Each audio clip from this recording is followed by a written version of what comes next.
Yorinda at Yorindel. Isang sinaunang kastilyo ang minsang nakatayo sa gitna ng isang napakadilim na gubat. At isang matandang diwata ang naninirahan sa kastilyo. Ang engkantong ito ay may kakayahang magpalit ng anumang anyo na gusto niya. Siya ay lumilipad na parang kuwago o gumagapang sa gubat na parang pusa buong araw. Gayunpaman, tuwing gabi ay bumabalik siya bilang isang matandang babae. Sana mawala na ang puti kong buhok at mga kulubot.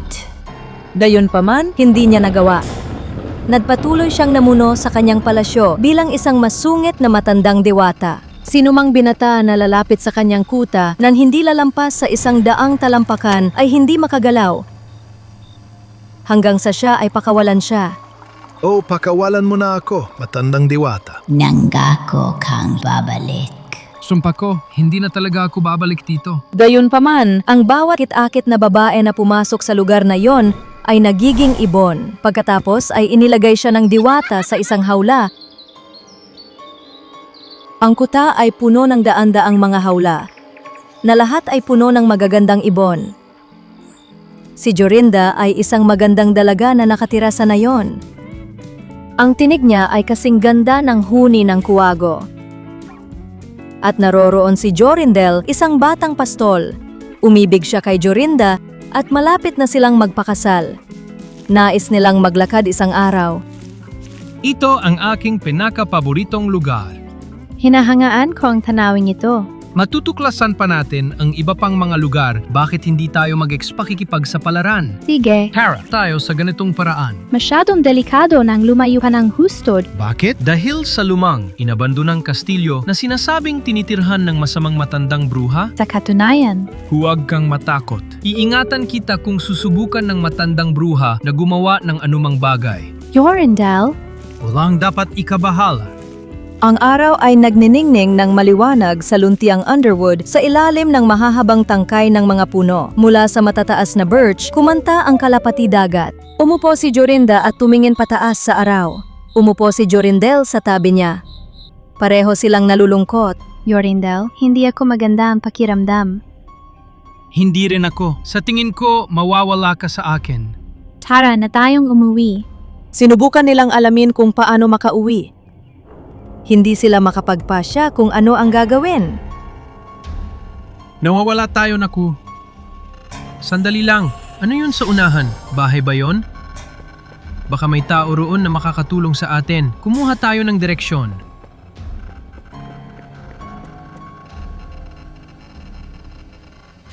Diyos ko, naniniwala ako na ito ang bahay ng matandang bruha. Namutla siya sa takot. Nakatingin si Jorindel habang siya ay nagiging isang maya. Napalilibutan sila ng isang kuwago na may apoy na mga mata. Jorinda, hindi! Mahal ko! Iingatan kita!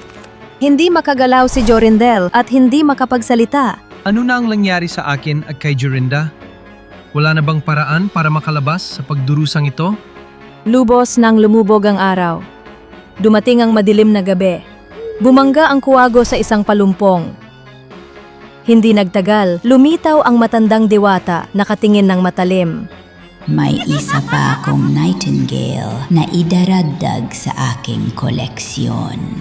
Nagbitiw siya ng isang salita sa sarili. Hinawakan ng nightingale at umalis na hawak ito. Biglang napalaya si Jorindel. Pagkatapos ay lumuhod siya sa harap ng diwata at nakiusap na isauli ang minamahal niyang si Jorinda. Pakawalan mo na ang aking Jorinda mula sa iyong sumpa. Hindi kailanman, hindi mo na siya makikita muli. Pero hindi ako mabubuhay nang wala siya. Pakiusap, nananalangin ako sa iyo. Ngunit walang epekto sa kanya ang mga pakiusap ni Jorindel. Tumawa na lang siya rito at nagpatuloy. Nanalangin siya. Umiyak siya. Nalungkot siya. Gayunpaman, lahat ay walang kabuluhan. Sa kasamaang palad. Ano na ang dapat kong gawin? Kung wala ang aking minamahal na Jorinda, paano ako makakauwi? Hindi niya makabalik sa sariling bahay, kaya lumipat siya sa isang hindi pamilyar na nayon, trabaho bilang tagapag-alaga ng mga tupa. Madalas siyang umikot ng malapit sa kinamumuhian na kastilyo hanggat kaya niyang lapitan. Gayunpaman, lahat ay walang saysay. Wala siyang nakita o narinig tungkol kay Jorinda.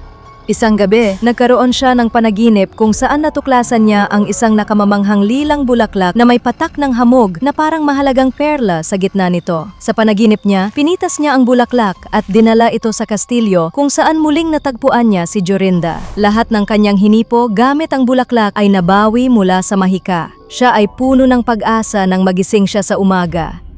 Tiyak na may kahulugan ang panaginip ko. Maari ko pa palang mahanap ang aking Jorinda.